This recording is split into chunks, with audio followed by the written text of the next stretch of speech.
My self Vikas Dhillon YouTube channel पर आप लोगों का स्वागत है। लास्ट टॉपिक जो हमने डीसी जनरेटर डीसी मोटर के बारे में किया था, आज हम करने जा रहे हैं इलेक्ट्रोमैग्नेटिक इंडक्शन। इलेक्ट्रोमैग्नेटिक इंडक्शन,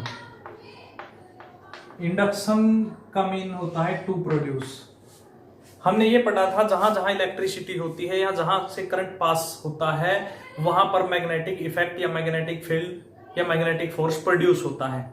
इसका रिवर्स भी उतना ही ट्रू है, जहां जहां मैग्नेटिज्म होता है वहां पर इलेक्ट्रिक करंट प्रोड्यूस किया जा सकता है, लेकिन उसके लिए कुछ कंडीशन है। दो साइंटिस्ट फैराडे और जोसेफ हेनरी, इन दोनों के एक्सपेरिमेंट से 1831 के अंदर इलेक्ट्रोमैग्नेटिक इंडक्शन या हम कह सकते हैं इलेक्ट्रिसिटी फ्रॉम मैग्नेटिज्म, ये एक्सपेरिमेंट सक्सेसफुल हुआ। यानी इन दोनों साइंटिस्ट ने इलेक्ट्रोमैग्नेटिक इंडक्शन को प्रूव किया, यानी इन दोनों साइंटिस्ट ने मैग्नेटिक इफेक्ट से इलेक्ट्रिसिटी को प्रोड्यूस किया, जिसकी वजह से एक ग्रेट रिवॉल्यूशन आया और हम कह सकते हैं कि बिजली की खोज हुई, इलेक्ट्रिसिटी प्रोड्यूस हुई या बिजली खोज हुई, हम ये कह सकते हैं 1831 के अंदर इन दोनों के एक्सपेरिमेंट से। और उन्होंने एक डिवाइस को बनाया जिस डिवाइस का नाम था जनरेटर, एसी जनरेटर, जो कि पावर हाउस के अंदर इस्तेमाल होता है। बिजली कहीं भी बने, कोई भी प्लांट हो, चाहे न्यूक्लियर पावर प्लांट है, चाहे थर्मल पावर प्लांट है, चाहे विंड पावर प्लांट है, पावर प्लांट चाहे कोई भी है, उसके अंदर जो डिवाइस इस्तेमाल होता है वो एसी जनरेटर होता है जो इलेक्ट्रिसिटी को प्रोड्यूस करता है। क्लियर? एसी जनरेटर इलेक्ट्रिसिटी को प्रोड्यूस करता है, जो हेनरी और जो फैराडे के एक्सपेरिमेंट से बना था, और इस जनरेटर से इलेक्ट्रिसिटी बनाई जा सकती है। इलेक्ट्रिसिटी बनाई ही जनरेटर से जा सकती है, वो किसी भी पावर प्लांट में, पावर प्लांट चाहे कोई भी हो, यानी एनर्जी का इस्तेमाल कुछ भी हो सकता है, बट मेन मोटो जो होता है वो जनरेटर को मूव करने का होता है। जनरेटर मूव होगा, इलेक्ट्रिसिटी प्रोड्यूस होगी। अब इसका बेसिक क्या है कि इलेक्ट्रिसिटी कैसे प्रोड्यूस होती है। मैग्नेटिक फील्ड से इलेक्ट्रिसिटी प्रोड्यूस होती है, लेकिन कंडीशन है उसके लिए, यहां पर जो करंट प्रोड्यूस होता है, current produced by magnetism is called induced current. ऐसे करंट को जो मैग्नेटिज्म से प्रोड्यूस होता है, ऐसे करंट को इंड्यूस्ड करंट कहा जाता है, इंड्यूस्ड करंट। और इस एक्सपेरिमेंट को प्रूव करने के लिए हमें एक डिवाइस की जरूरत रहेगी जिसको बोला जाता है गैल्वेनोमीटर।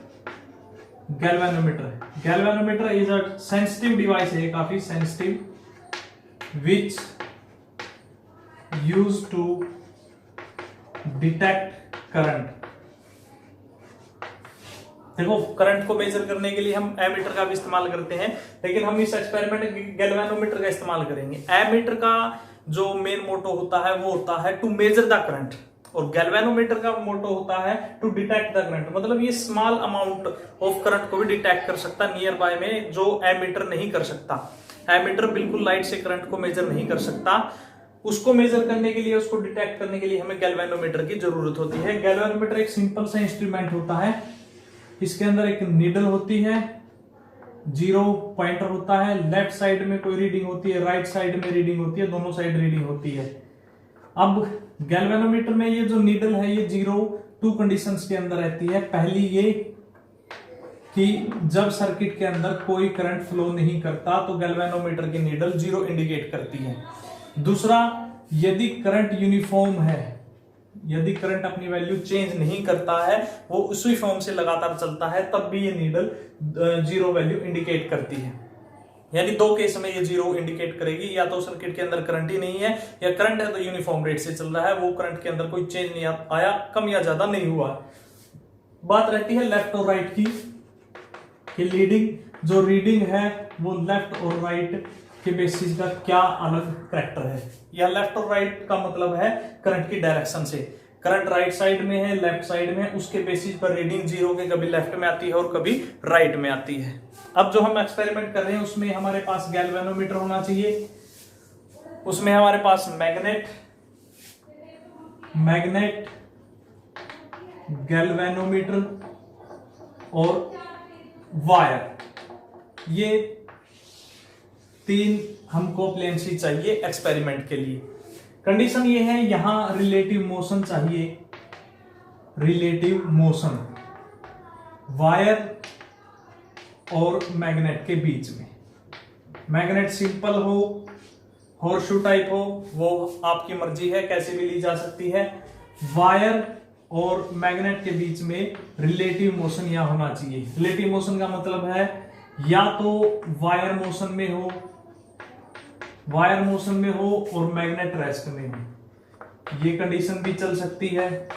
सेकंड, वायर रेस्ट में है और मैग्नेट मोशन में है, ये कंडीशन भी चल सकती है।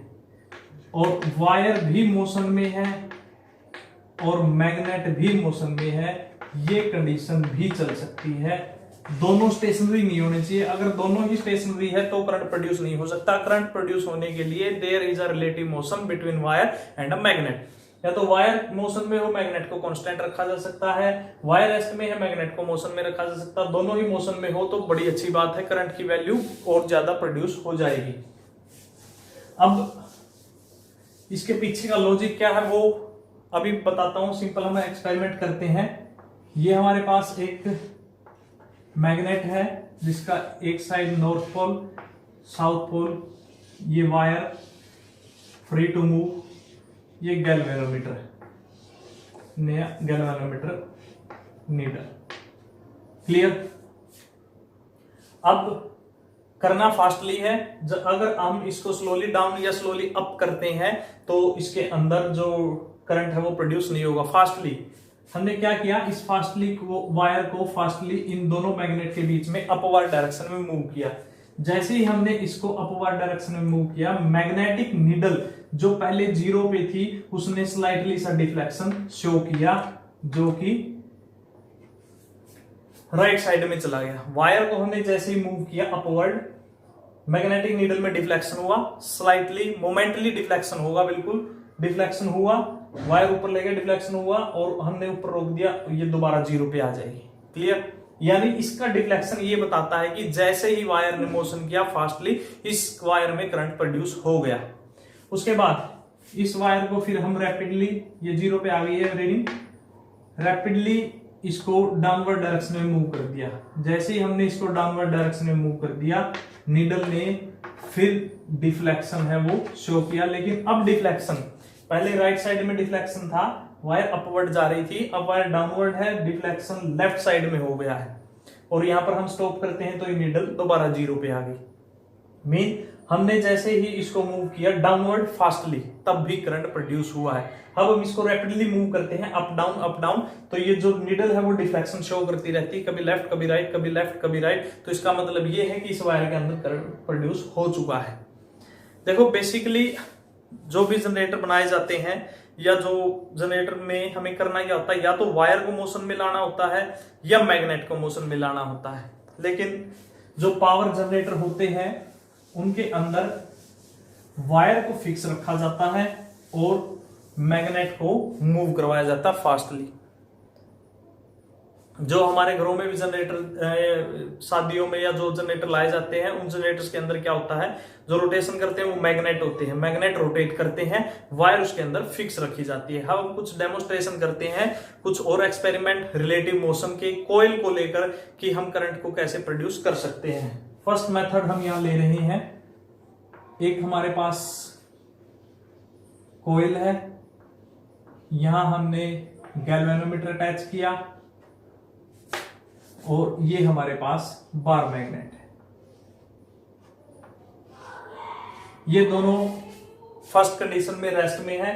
गैल्वेनोमीटर में अभी जो नीडल है वो 0 पे है, ये 0 पे नीडल है, गैल्वेनोमीटर रेस्ट की फॉर्म में या शो है। अब हमें क्या करना है, relative motion. Relative motion first case हम क्या करते हैं, कोयल को या सोलेनॉइड बोल सकते हो, इसको रेस्ट या स्टेशनरी बोल सकते हैं हम। स्टेशनरी रखते हैं और बार मैग्नेट को मूव करवाते हैं, बार मैग्नेट मोशन में है। अब फास्टली हम इसके अंदर इसको इंसर्ट करेंगे। जैसे ही हम उसके अंदर इसको इंसर्ट करते हैं ये मूव होती है।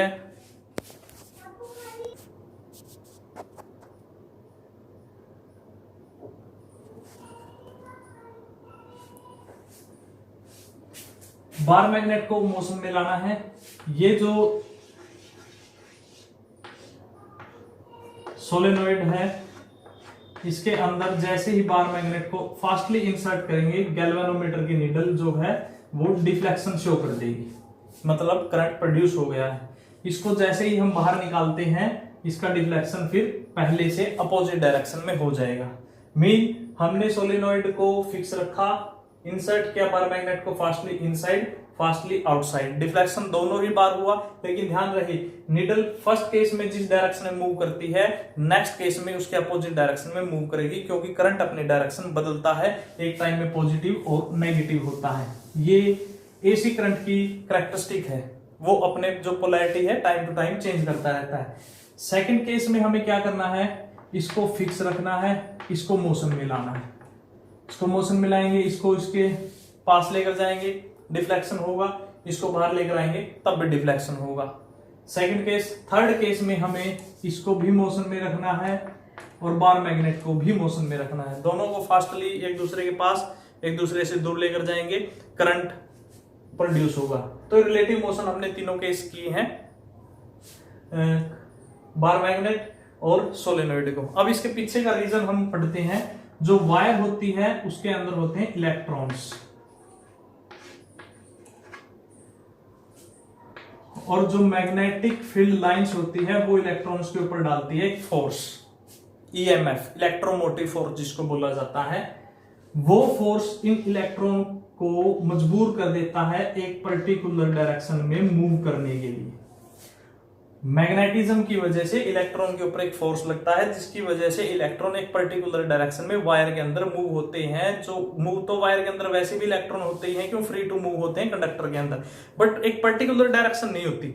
लेकिन यहां पर जैसे ही मैग्नेटिक फोर्स लगता है उनकी एक पर्टिकुलर डायरेक्शन होती है और वो एक पर्टिकुलर डायरेक्शन में मूव करना स्टार्ट कर देते हैं। और करंट क्या होता है, moving of electrons in a particular direction, कि इलेक्ट्रॉन्स का पर्टिकुलर डायरेक्शन में मूव करना ही क्या कहलाता है, करंट कहलाता है। तो करंट प्रोड्यूस होने का रीजन मैग्नेटिज्म से ये है कि वो इलेक्ट्रॉन के ऊपर फोर्स डालता है और करंट प्रोड्यूस होता है। ऐसे जब करंट प्रोड्यूस होता है इसको इंड्यूस्ड करंट कहते हैं, और जो फोर्स इसके लिए रिस्पॉन्सिबल है उसको ईएमएफ या इलेक्ट्रोमोटिव फोर्स भी बोला जाता है। तो फर्स्ट डेमोस्ट्रेशन में हमने ये देखा। सेकंड डेमोस्ट्रेशन हम करते हैं कि हमारे पास कॉइल फॉर्म है, यहां हमने इसको बैटरी से अटैच कर दिया, इसके नियर बाय ही हमने एक सोलेनॉइड लगा दिया, पॉजिटिव नेगेटिव स्विच यहां हमने लगा दिया है। करंट जो मूव होगा that will be that direction. अब किसी को मूव नहीं करना, यहाँ गैल्वेनोमीटर, ये वायर अपनी जगह फिक्स है, ये वायर अपनी जगह फिक्स है, बस इनको दोनों को हमें क्लोज रखना है, एक दूसरे के पास रखना है। हमने क्या किया, हमने करंट स्टार्ट किया। जैसे ही इसमें करंट स्टार्ट हुआ, करंट स्टार्ट होते ही मैग्नेटिक फील्ड लाइन इस सेकंड वायर के ऊपर अपना इफेक्ट डालती है। जैसे वो इफेक्ट डालती है गैल्वेनोमीटर की नीडल डिफ्लेक्शन शो करती है। हमने किसी को मूव नहीं किया है, हमने मूव किया है मैग्नेटिक फील्ड लाइंस को, वो प्रोड्यूस हुई करंट की वजह से, इसके ऊपर फोर्स डाला, इस गैल्वेनोमीटर में डिफ्लेक्शन शो हुआ, मतलब करंट प्रोड्यूस हो गया। अब लगातार चल रहा है, लेकिन अब गैल्वेनोमीटर की नीडल जीरो पे है, क्योंकि हो सकता है करंट नहीं भी है, हो सकता है कि ये यूनिफॉर्म मोशन में। तो चेंजिंग बहुत जरूरी है। जब तक फ्लक्स, इसको मैग्नेटिक फ्लक्स बोलते हैं, कि जब तक चेंज नहीं होगा मैग्नेटिक फील्ड, अगर रेगुलर मैग्नेटिक फील्ड दे रहे हैं हम वायर को, या मैग्नेटिक फोर्स लगातार दे रहे हैं, तो करंट प्रोड्यूस नहीं हो सकता। Deflection of magnetic field is necessary for production of current. तो नीडल जीरो पे। अब हम इसको स्विच ऑफ कर देते हैं। स्विच ऑफ करते ही जो मैग्नेटिक फील्ड लाइंस है वो बैक होना शुरू हो जाती है, इसके अंदर फिर डिफ्लेक्शन होता है, लेकिन अपोजिट डायरेक्शन में। यहां देखिए हमने मोशन किसी का नहीं किया, हमने सिर्फ यहाँ करंट को ऑन और करंट को ऑफ किया। करंट के ऑन या ऑफ होते ही क्या हो गया, मेन करंट के ऑन होते ही मैग्नेटिक फील्ड लाइन प्रोड्यूस हुई, उसने इस वायर के ऊपर इफेक्ट डाला, यानी हम ये कह सकते हैं हमने इस वायर को मैग्नेटिक फील्ड में रख दिया है या मैग्नेटिक फील्ड इस वायर के अंदर एंटर हो चुका है। जब करंट ऑफ किया तो मैग्नेटिक फील्ड बंद हो गया, मैग्नेटिक फील्ड बंद होते ही मैग्नेटिक फील्ड आउटसाइड निकलने लगा, तब भी इसके ऊपर इफेक्ट पड़ा, तो डिफ्लेक्शन है। अब हम चाहते हैं कि जो करंट है उसकी वैल्यू बढ़े, इंड्यूस करंट की वैल्यू को हम बढ़ाना चाहते हैं। हमारे पास ऐसे कौन कौन से तरीके हैं जिससे हम इंड्यूस करंट की वैल्यू को बढ़ा सकते हैं। फर्स्ट वन ये है कि हम इसमें आयरन जो रोड है या आयरन कोर है वो इंसर्ट कर सकते हैं। सेकेंड वन, हम नंबर ऑफ टर्न्स को बढ़ा सकते हैं, नंबर ऑफ टर्न्स को बढ़ाने से भी मैग्नेट स्ट्रॉन्ग होगा, या हम इसको कह सकते हैं एक तरीके से हमने इलेक्ट्रोमैग्नेट का इस्तेमाल किया है।